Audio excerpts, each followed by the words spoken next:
Other issues, what's your view on the health system? What's your view on education and that? Gosh, those are broad questions. Yeah, How long have you got? Well, You've got to remember, I've worked in the health system. Yeah. And, do you want to ask a specific question about the health system? Well, was it the right time for government to make the changes it has during a COVID? I think Andrew Little was incredibly brave to do that. And I am sick of this argument that it's increasing bureaucracy. The problem with, you remember I was in the NHS in Britain, and the economical size for a health unit has got to be in the million to 2 million, right? And the reason for that is, if you try to do things in the Hawke's Bay District Health Board and in Timaru and Dunedin and everywhere else, there are certain kinds of illness that only come up, occasionally, and so you don't have a specialist for that. Or like my dad, when he was dying, he had to go to Palmerston North, and I get that's still an issue.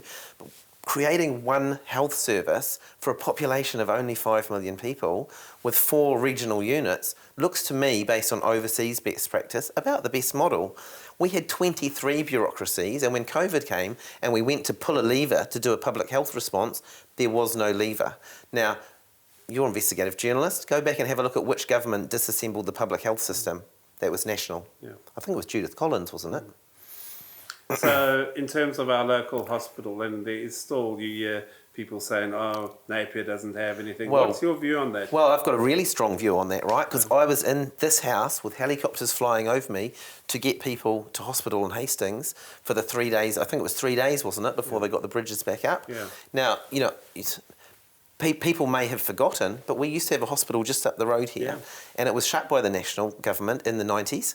And the argument was that it was okay just to have one base hospital, and they would make sure that there were, A&E services in Napier. Well, so you're proposing a hospital for Napier? I'm not proposing necessarily a hospital for Napier, but what I'm saying is look at what people do when they're in power. What National will do when they're in power is they will denude the public service. So I think, I could be an advocate to make sure that we have the kinds of services that we need in a situation like that. So what does Napier need? You say you heard the helicopters. You're asking me to step in for the Minister of Health? Well, I'm asking you for your opinion. You've got an opinion.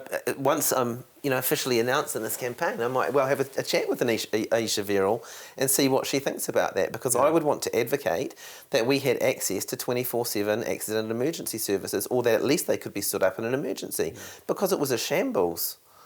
Yeah. And it was a shambles because, and the original report done on selling the hospital said, one reason not to shut the hospital in Napier is there's 2 major rivers between Napier and Hastings.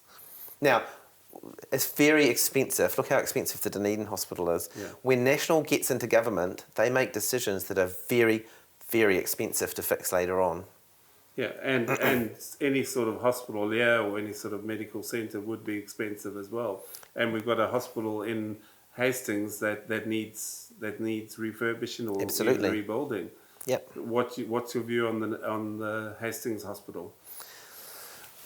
Well, again, I haven't looked at all the numbers and what's happening there. Hopefully, unlike other hospitals that Labor inherited, it doesn't have raw sewage in the walls. Because I think what we were told a myth that we somehow had this kind of amazing economy during the key years.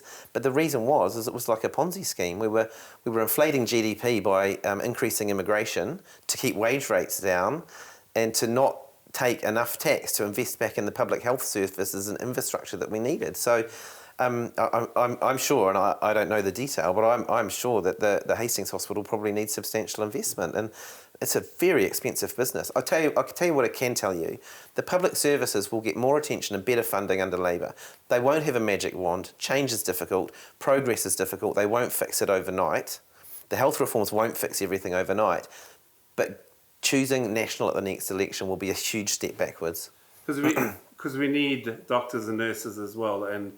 Some people have criticised the government on the immigration policies. Yep. What do you think should be done to make sure we get in those people in? So first and foremost, the thing that will, over time, make the biggest difference to nursing has been the pay equity legislation. So nurses have had a huge bump. I think it's something like 35%. Excuse me if I haven't memorised all my figures quite right just yet.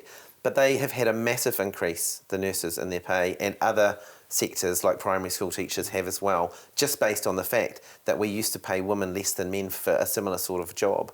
And I think that over time, the new fair pay agreements will have a massive positive effect in putting a floor under wages. So the argument that National always presents that, you know, you can't let wages rise and, you know, it'll cost business too much is rubbish. Yeah.